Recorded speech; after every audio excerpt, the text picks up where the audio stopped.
ఆ రోజు ఎఫీసీ ప్రాంతంలో చూసినప్పుడు వారు ఎంతో మంది ధనవంతులు క్రీస్తుని ఎరిగినట్లుగా, ఎందుకంటే ఆ ప్రాంతం అంతా బిజినెస్ పీపుల్, ధనవంతుల ప్రాంతం. ఆ ప్రాంతంలో ఎంతమంది ధనవంతులు క్రీస్తుని అంగీకరించినట్లుగా, ఇంకను వారి కాలనీస్, యూనో ద కాలనీస్ అన్నమాట రోమన్స్తో ప్రారంభమైంది. కానీ అక్కడ ఉన్న ధనవంతులకి ఏంటంటే కొద్దిగా ఇల్లు వరండా లాగా ఉంటుందంట. ఇక్కడ చూస్తే వాళ్ళకి గది, బెడ్రూము, ఆ రూము, ఈ రూము అన్నీ వచ్చి మధ్యలో ఇలా ఓపెన్ ఉంటుందంట సన్లైట్ పడటానికి. వాక్యంలో చూస్తాము ఆది సంఘము ఇంట కూడుతూ వచ్చారు అని. ఇంట ఉన్న వెంటనే మన మైండ్లో వెంటనే మనం గుడిసె వేసుకుని గుడిసె లోపట ఇంట కూడొచ్చారా అన్నట్టు ఆలోచిస్తాం. కానీ వారి ఇంట అన్నప్పుడు ఇది దిస్ ఇస్ హౌ. ఆ రోజు వారికి ఆలయం అని లేదు, కానీ ప్రతి ఒక్కరు ఆ ప్రాంతంలో ఉన్న వారందరూ ఇక్కడ ఇంచుమించు ఒక 50 మంది, ఒక 100 మంది ఆ రీతిగా చేరేవారు. ఆ రీతిగా ఆ ప్రాంతం కలిసి వారు అన్యుల ముందు, అన్యజనుల మధ్యలో సువార్తను ప్రకటించేవారు. ఒకసారి ఇక్కడ అడిగి మనల్ని మనం పరీక్షించుకుందాం.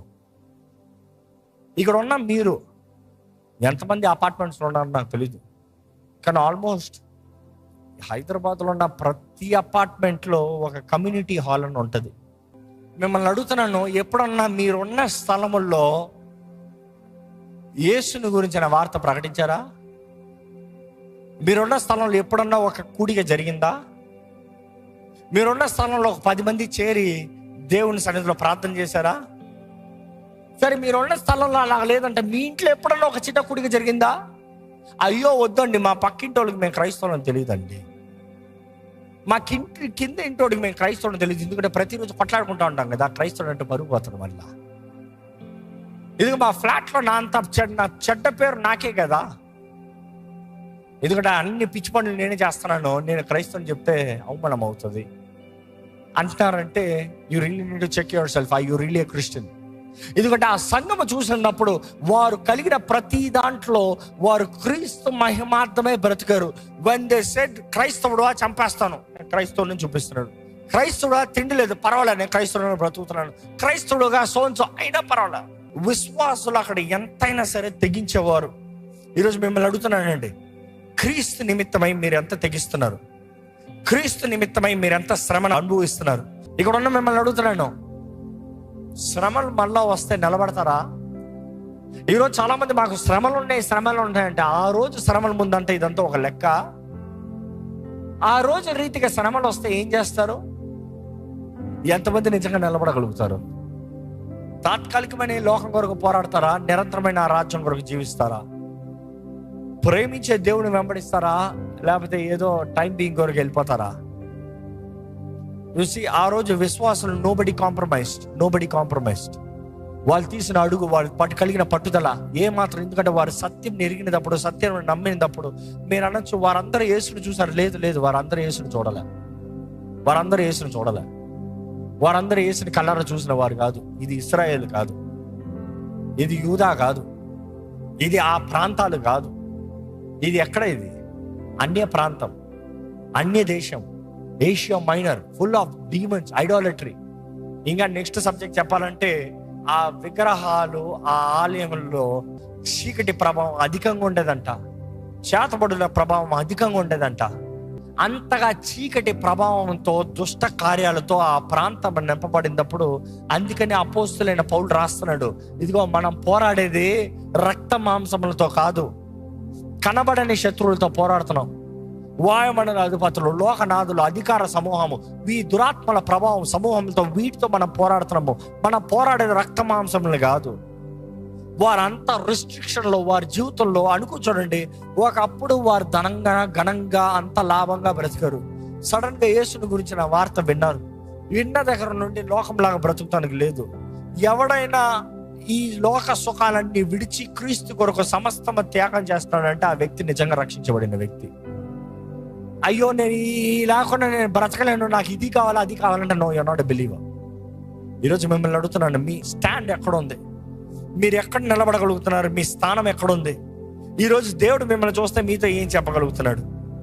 ఇప్పుడు మీకు అర్థమై ఉంటుంది, దేవుడు అంటున్నాడు, నీ క్రియలు నేను ఎరిగొన్నా, నీ పనులు నేను ఎరిగొన్నా, నువ్వు చేసిన ప్రతిదీ నేను ఎరిగొన్నా, నువ్వు ఎవరో పరీక్షించి తెలుసుకుంటావు నేను ఎరిగొన్నా. ప్రవక్తలని చెప్పుకుంటే అబద్ధ ప్రవక్తలని నువ్వు ఎరిగి ఉన్నావు, వాళ్ళని పక్కన పెడుతున్నావు. I appreciate you for that. ఈరోజు చాలా మంది అలా లేరు. ఎవరు పడతారు, ఎక్కడ పడితే అక్కడ డివినేషన్ స్పిరిట్ ఎక్కడ చూసినా పనిచేస్తుంది. ఆ రోజు ఎలాగైతే డివినేషన్ స్పిరిట్ పనిచేస్తుందో ఈ రోజు కూడా అదే రీతిగా డివినేషన్ స్పిరిట్ చాలా భయంకరంగా పనిచేస్తుంది. ఎంతమంది విశ్వాసాలు ప్రవచనాలన్నీ మోసపోతున్నారు. జాగ్రత్త. ఏ ఆత్మ ఏదో పరీక్షించి తెలుసుకోమని దేవుని వాక్యం తెలియజేస్తుంది.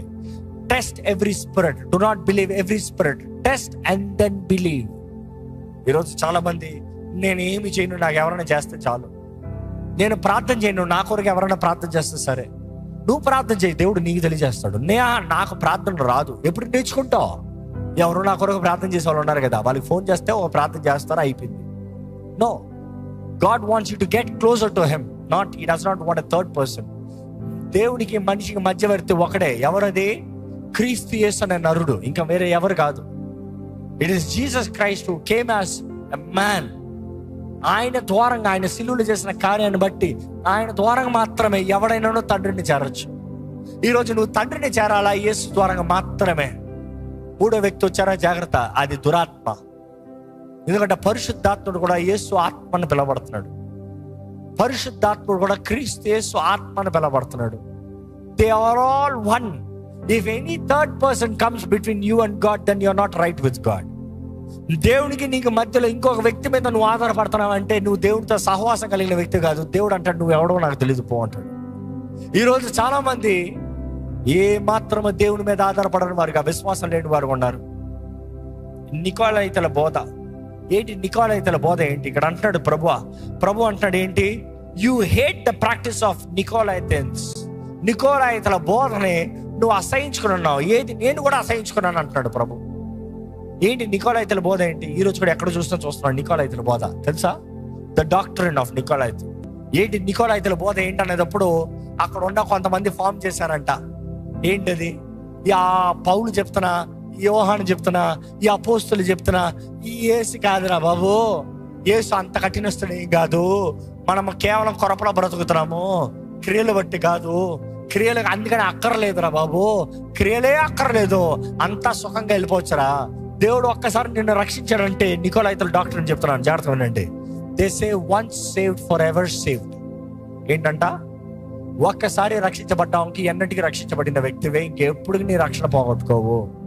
అంటే నువ్వు ఒక్కసారి నీ పాపాలు ఒప్పుకుని నువ్వు బాప్తిజం తీసుకున్న తర్వాత నువ్వు మరలా క్లబ్బులు పో, నువ్వు మరలా వ్యభిచారం చేయి, నువ్వు మరలా త్రాగు, నువ్వు ఎలా అంటే పిచ్చిగా బ్రతుకు, నువ్వు ఎలా బ్రతికినా కూడా పరలోకానికే వెళ్తావు. So there is a doctrine called your once saved forever saved. That నికోలైతల బోధ. అది నికోలైతల బోధ ఏంటంటే, ఎందుకు అక్కడ సీజర్ దేవుడు అని వేస్తే ఏం నష్టపోయావు? నీ మనసులో నమ్మావు ఏమని? యేసు దేవుడు అని. నీ మనసును సమర్పించుకున్నావు ఎవరికి? యేసుకి సమర్పించుకున్నావు. నీ ఆత్మ యేసు చేతులకు సమర్పించుకున్నావు. నువ్వు రక్షించబడిన వ్యక్తివి. నువ్వు ఎవరి సొత్తువి? యేసు సొత్తువి. కాబట్టి ఏముంది, నీ పని అవుతానికి అలా కొంచెం తీసుకున్న దూపం అందులో వేసి సీజర్ దేవుడు అని చెప్పి వెళ్ళి వ్యాపారం చేసుకుని చక్కగా బ్రతుకు. ఏం తప్పు? దేవుడికి అర్థం చేసుకుంటాడులే, దేవుడికి అన్ని తెలుసులే, దేవుడు అర్థం చేసుకుంటాడులే. నీ కుటుంబం ఉందని దేవుడు తెలీదా? నీకు బోధనాలని దేవుడు తెలీదా? నువ్వు చక్కగా బ్రతకాలని దేవుడు తెలీదా? నువ్వు నష్టపోవాలని దేవుడు ఆశపడుతున్నాడా? అంత బాగా ఉండాలని దేవుడు ఆశపడుతున్నాడు కదా, దేవుడు అర్థం చేసుకుంటాడులే, కానీ చెయ్యి. అది నికోలైతల బోధ. ఆ రోజు నికోలైతల బోధ ఎలాగైపోయిందంటే, వారు ఏది చేసినా పర్వాలేదో, దేవుడు అంగీకరిస్తాడు, నువ్వు రక్షించబడితే చాలు, యేసు దేవుడు మనసులో నమ్మి రక్షించబడితే చాలు, అయిపోయింది. కానీ ప్రభు అంటున్నాడు, ఐ హేట్ దట్, నేను అంగీకరించను అంటున్నాడు. ఈ ఎఫీసీ సంఘం అంగీకరించలేదంట. What a nice church. ఎఫీసీ సంఘం అలాంటి బోధన అంగీకరించలేంట. వాళ్ళు they're are strictly against it. వంట ఇట్టన ఉండ అట్టంట ఉండి ఇంట్లో ఉంట కుదరదు. నువ్వు దేవుని పక్షాన ఉన్నా, దేవుని సాక్షిగా బ్రతుకు, ఇలాగ కలిసి కల్తీ బ్రతుకు కుదరదు. నికోలైతల బోధ ఏంటంటే, నీ ఆత్మ రక్షించబడిందా కాబట్టి ఎలాగో నాశనమయ్యే నీ దేహం ఏమవుతాయి ఎవరికి కావాలి? ఎలాగో పాపాన్ని బట్టి నాశనమయ్యే దేహం మట్టితో కలిసిపోతుంది. నీ ఆత్మ ముఖ్యమైనది. దేహంతో ఏం చేస్తే ఏంటి? ఎల్లు కాంట్రాక్ట్ రావాలా, అప్రూవల్ రావాలా, ఎల్లు వ్యభిచారం చేయాలా, చేసే ఏముంది? మనసులో మాత్రం దేవా నేను నీ బిడ్డలని చెప్పుకో, దేహంలో కార్యం జరిగించే ఏముంది? దట్ వాస్ నికోలైతల బోధ. They used to compromise in every act of their physical works. కానీ మనసులో మాత్రం దేవుడు అంటారంట. రక్షణ పొందిన దేవుడు నా ఆత్మను మాత్రం విమోచిస్తానికి వచ్చాడన్న మాట నమ్ముతారు, కానీ నీ దేహము పరిశుద్ధాత్మ ఆలయం అన్న మాటను అంగీకరించరు. ఈరోజు మీకు తెలియజేయబడుతుంది, నీ దేహము పరిశుద్ధాత్మ ఆలయం, నీ ఆత్మ యేసుప్రభు సొత్తు. నీ మనసు నీ చేతుల్లో ఉంది, నువ్వు పోరాడాలి, దేవుణ్ణి అంగీకరించాలి. నీ ఆత్మతో, శరీరంతో, మనసుతో నువ్వు దేవుని సేవించాలని. ఎందుకంటే చివరికి నీ మనసులో నువ్వు చేసే నిర్ణయాలను బట్టి నీ జీవితం ఉంది. కాబట్టి నీ మనసుని జాగ్రత్తగా కాపాడుకో. With all that you have guard your heart. Heart అంటే స్పిరిట్ కాదు, హార్ట్ ఇస్ సైకి. సైకిలోనే ఉంది హార్ట్. హార్ట్ అంటే ఈ హార్ట్ అనుకుంటాం, కాదు కాదు కాదు కాదు కాదు. సైకిలో ఉంది the will, the emotion and then logic. ఇక్కడ ఉంది నీ చిత్తము. నీ చిత్తానికి ఆధారపడేది ఎప్పుడో నీ హృదయపు తలంపులు, అంటే నీ ఎమోషన్స్. అదే సమయంలో నువ్వు ఎరిగి ఉన్నది. ఈరోజు మిమ్మల్ని అడుగుతున్నానంటే, ఏంటి మీరు ప్రభు గురించి ఎరిగి ఉన్నారు? గత ఆదివారం చెప్పాను, కనీసం ఈ వారం నుండి 10 నిమిషాలు వాక్యం చదవండి అన్న. ఎంతమంది చదివారో చేతులు ఎత్తండి. 10 నిమిషాలు కనీసం ఈ వారం అంతా వాక్యం చదవండి. ఎంతమంది విన్నారు, ఎంతమంది చదివారో మీరు చూసుకోండి. అందుకనే యేసుప్రభు అంటాడు, విన్నది అందరంట. విత్తనాన్ని ఉపమానం చెప్తాడు, అందరి మీద పడింది. విత్తనం మంచిదే, విత్తనంలో ఏం డోకా లేదు, కానీ హృదయం నేల మీద ఉంది. ఐహిక విచారాల, ధన మోసాలు చంపవేస్తున్నాయి. దొంగ వచ్చి దోచుకుని పోతున్నాడు వాక్యం చదవకుండా సమయాన్ని. జీవితంలో వాక్యము లేదు. ఆ రోజుల్లో వారికి మనలాగా పరిశుద్ధ గ్రంథం లేదండి. వారికి మనలాగా పరిశుద్ధ గ్రంథం లేదు. అపోస్తులైన పౌలు చెరసాలలో కూర్చుని రాస్తే ఉత్తరం సంఘ సంఘ సంఘ సంఘం సంఘ సంఘం కాపీలు చేసుకుని పంచుకుని చదువుకుంటారంట. వారికి అలా దొరికితే ఎంత గొప్ప ఆనందమో. ఈరోజు అదే పత్రిక నీ దగ్గర ఉంది, ఒకసారైనా చదివా? ఎఫెసీయులకు రాసిన పత్రిక కేవలం 6 అధ్యాయాలు. కరెక్ట్గా చదివితే ఒక అరగంటలో చదివి ముగించవచ్చు. నీ జీవితకాలంలో క్రైస్తవుడైన తర్వాత అరగంట టైం లేదా, 30 minutes టైం లేదా? ఎఫెసీయులకు రాసిన పత్రిక ఈరోజు మనకు కూడా ఎంతో అవసరం. ఎందుకంటే మరలా చెప్తున్నా, ఎఫెసీయులకు రాసిన పత్రికలో మనం చూడొచ్చు the doctrine, the duty, the fight, your enemy. నీ శత్రువు ఎవరో తెలియజేస్తున్నాడు.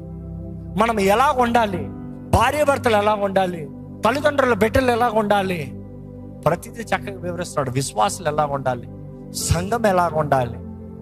అపోస్తలుడైన పౌలు 2.5 సంవత్సరాలు వారి మధ్య అక్కడ బహిరంగంగా బోధించిన తర్వాత మరలా రాస్తున్నాడు పత్రిక. ఈరోజు మనం పరీక్షించుకోవాలండి, ఎంత మనలో విశ్వాసం ఉంది, ఎంత మన క్రీస్తు సాక్షులని చెప్తున్నాం. కానీ దేవుడు ఎఫెసీ సంఘం వారు చేస్తున్న పని అంతా ఎరిగి, అంతా చూసి, అంతా మెచ్చుకుని చివరికి ఒక మాట అంటున్నాడు, వారిలో ఒక్క నేరం మోపాలంట. ఆ మాట వినేటప్పుడు నాకు భయం వేస్తుంది.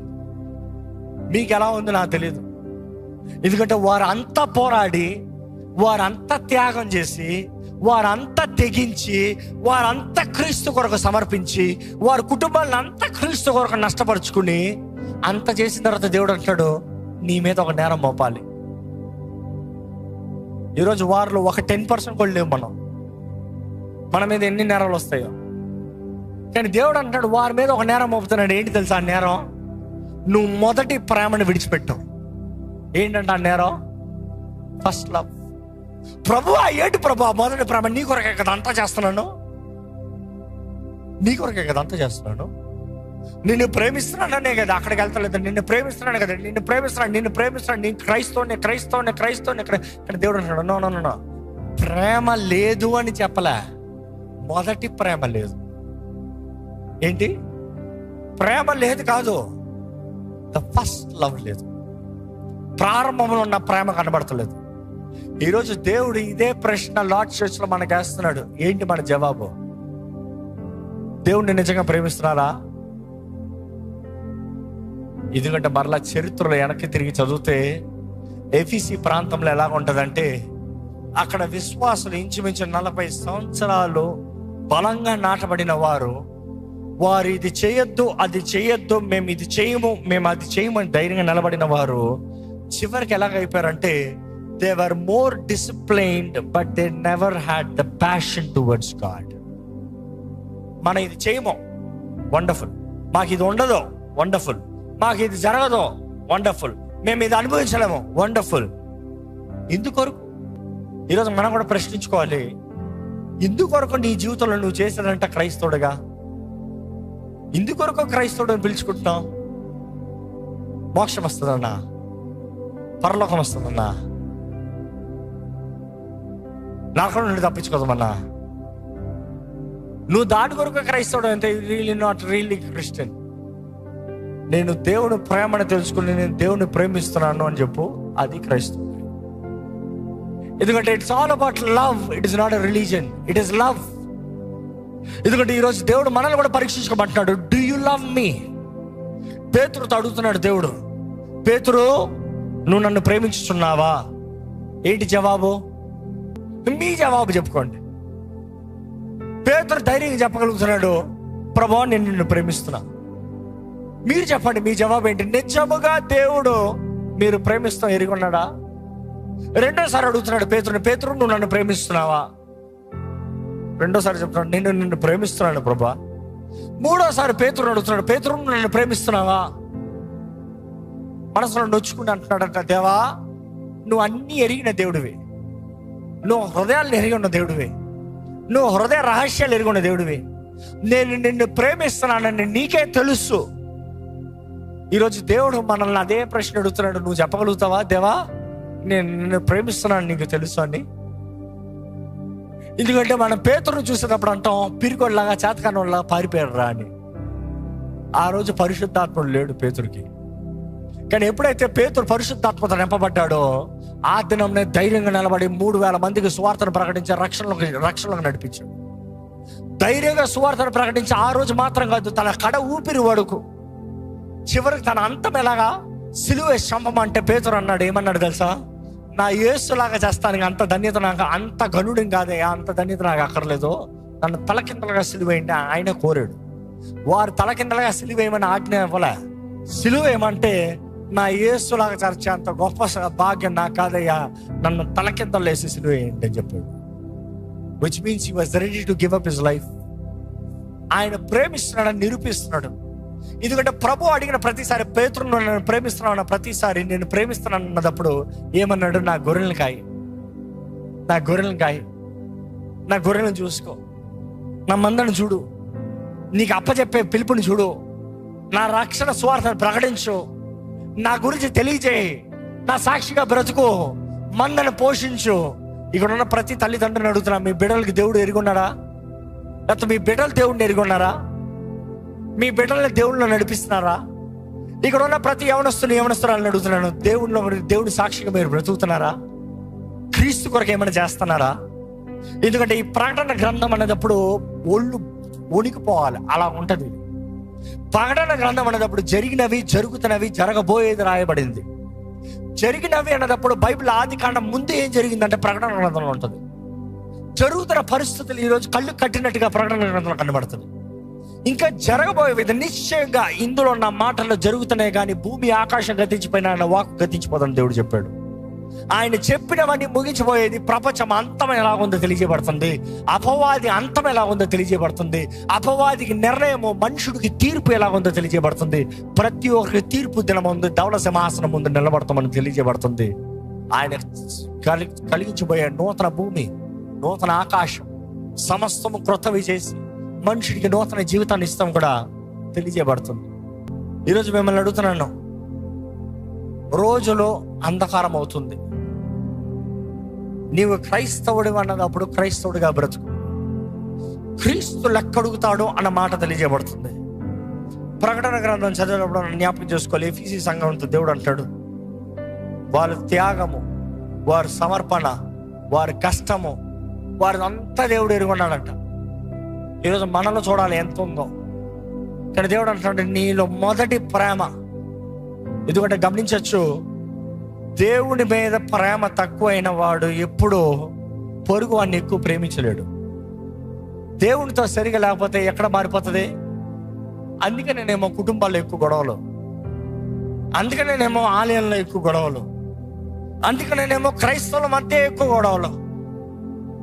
ఈరోజు క్రైస్తవుల ఐక్యతతో, ఆ రోజులైతే ఐక్యతతో ప్రార్థన చేసేవారు, ఈ రోజు అయితే groupisms, fighting against each other. దేవుని వాక్యం తెలియజేస్తుందండి, ఆయన రాకడ సమీపంగా ఉంది. మనం హెచ్చరించబడాలి, జాగ్రత్త పడాలి. ఈ సమయంలో దయచేసి స్థలం ఉంచి మన ప్రార్థన చేద్దాం, ప్రభుతో మాట్లాడదాం.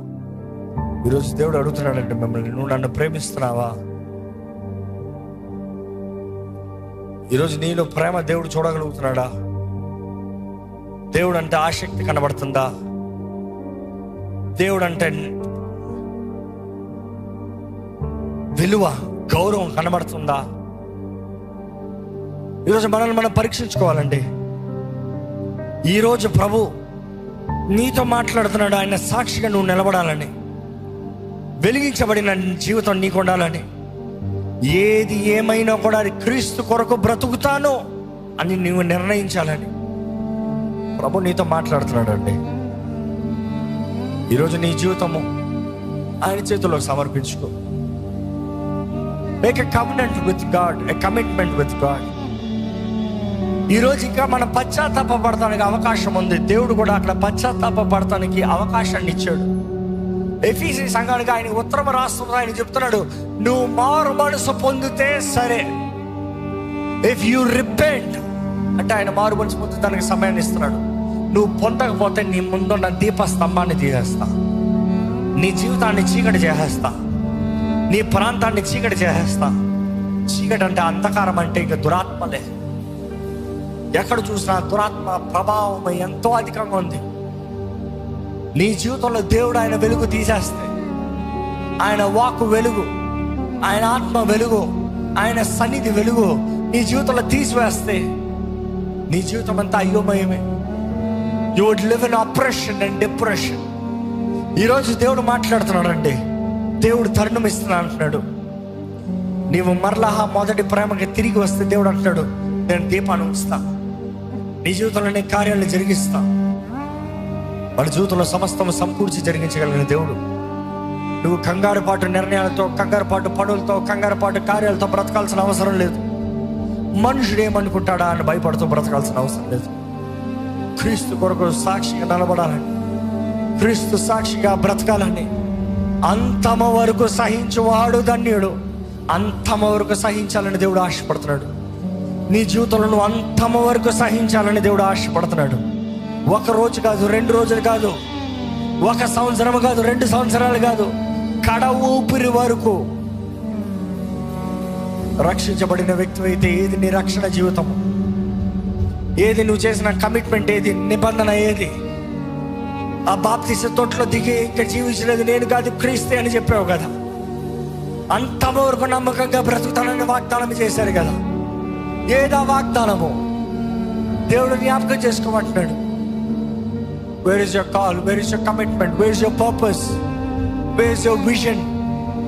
చెప్పండి. మీ జీవితంలో ఒక నిర్ణయం చేయగలిగితే చెప్పండి, దేవుడితో చెప్పండి. యేసుని ప్రేమిస్తున్నారా? చెప్పండి. దేవుడు లోకాన్ని ఎంతో ప్రేమించాడు. లోకం అంటే నువ్వే. నిన్నెంతో ప్రేమించి తన అద్వితీయ కుమారుడిని, ఒక కుమారుడిని నీ కొరకు బలి ఇచ్చాడు, నీకు బహుమానంగా ఇచ్చాడు. Wear is your gratitude? Wear is your honour? Wear is your sacrifice? నిన్ను ప్రేమించి నీకు బలిని ఇచ్చాడు. ఈరోజు దేవుని వాక్యం తెలియజేస్తుంది, మనల్ని మనం సజీవ యాగముగా ఆయనకు సమర్పించుకోవాలంట.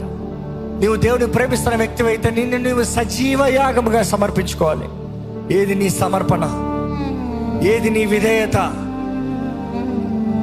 ఈరోజు ధైర్యంగా చెప్పాలండి, ఏది ఏమైనా క్రీస్తు ప్రేమ నుండి నన్ను ఏది ఎడబాపలేదు. ప్రభువా నిన్ను విడిచిపెట్టనయ్యా. చెప్పండి, ప్రభువా నిన్ను విడిచిపెట్టనయ్యా. ఇప్పటికే ఇఫ్ యూ ఫీల్ కన్విక్టెడ్, అయ్యో నేను బ్రతకవలసిన రీతిగా బ్రతుకుతలేదే, నేను చేయవలసిన కార్యాలు చేయట్లేదే, నా జీవితంలో క్రీస్తు నామమునకు మహిమ లేదే, నీలో నీకు పశ్చాత్తాపం కలుగుతుందంటే దేవుడు అంటాడు, మారు మనసు పొందు, బ్రతుకును మార్చుకో, జీవితాన్ని మార్చుకో. ఆయన క్షమాపణను అడిగి, ఆయన సహాయాన్ని వేడుకొని, ఆయన ఆత్మతో నింపబడిన వారిగా, ఆయన ఆత్మశక్తి ద్వారా నడిపించబడేవారుగా, ఆయన ఆత్మ కార్యాలు రుచి చూసేవారుగా ఉండాలని దేవుడు ఆశపడుతున్నాడు. ప్రభువా, ప్రేమ తండ్రి, కృప కనికరము కలిగిన దేవా, మమ్మల్ని చూడయ్యా, మా స్థితిని చూడయ్యా. దేవా నాడు అంత పోరాడిన ఎఫీసీ సంఘానికి దేవా వారి జీవితంలో, వారి హృదయంలో మొదటి ప్రేమ లేదని తెలియజేసావయ్యా. ఈరోజు మా వైపు నువ్వు చూసి మాలో నా లోపాలు చెప్తే ఎన్నున్నాయి ప్రభువా, ఇదిగోనయ్యా సరిదిద్దుకోవడానికి అవకాశం ఇస్తున్నాను అంటున్నావు, తరుణం ఇస్తున్నావు అంటున్నావు. మా దీపంని వెలిగించుకోమంటున్నావు, లేకపోతే దీపం వెలుగుతున్న దీపాన్ని కాపాడుకోమంటున్నావు. చల్లారిపోయిన స్థితి కాకుండా, చచ్చిన స్థితి కాకుండా, కాంప్రమైజ్ లైఫ్ కాకుండా, స్వార్థ బ్రతుకు కాకుండా, నిస్వార్థముతో, ఓర్పు సహనముతో, ప్రేమ విశ్వాసముతో ముందుకు నడిచే జీవితం మేము కలిగి ఉండాలని ఆశపడాలని నువ్వు తెలియజేస్తున్నావయ్యా. ఇదిగోనయ్యా ఈ వాక్యం వింటూ ఎవరెవరైతే నీ ఆత్మ ద్వారా ఉపమించబడుతూ దేవా నేను చేసింది తప్పు, నా జీవితం తప్పు, నేను బ్రతికే విధానం తప్పుని గ్రహించుకుంటూ నిన్ను ప్రేమిస్తున్నానని, నీ మార్గంలో నడవాలని ఆశపడుతున్న ప్రతి ఒక్కరిని చూడయ్యా, బలపరచు, నీవే బలపరచు, సేద తీర్చు, లేవనెత్తు, సరిచేయి, కట్టు ప్రభువా. మా జీవితాలని నీలో నాటయ్యా.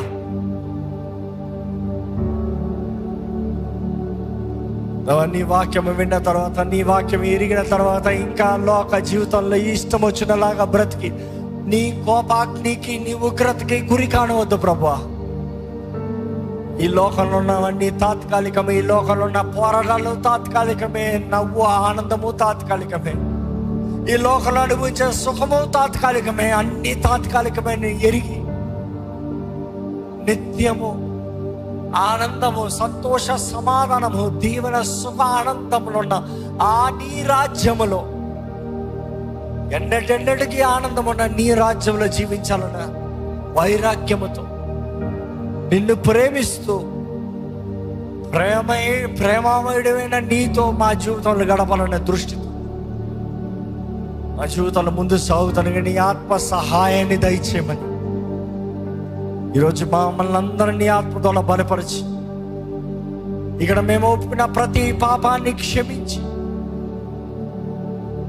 నూతన జీవితము, నూతన తరుణాలని నీ కొరకు సరిగా వాడటానికి సహాయం చేయమని వేడుకుంటూ విత్తన వాక్యాన్ని ముద్రించి ఫలింపు చేయమని నజరేయుడైన యేసు నామములో అడిగి వేడుచున్నాము తండ్రి, ఆమేన్. దైవం నీవయ్యా.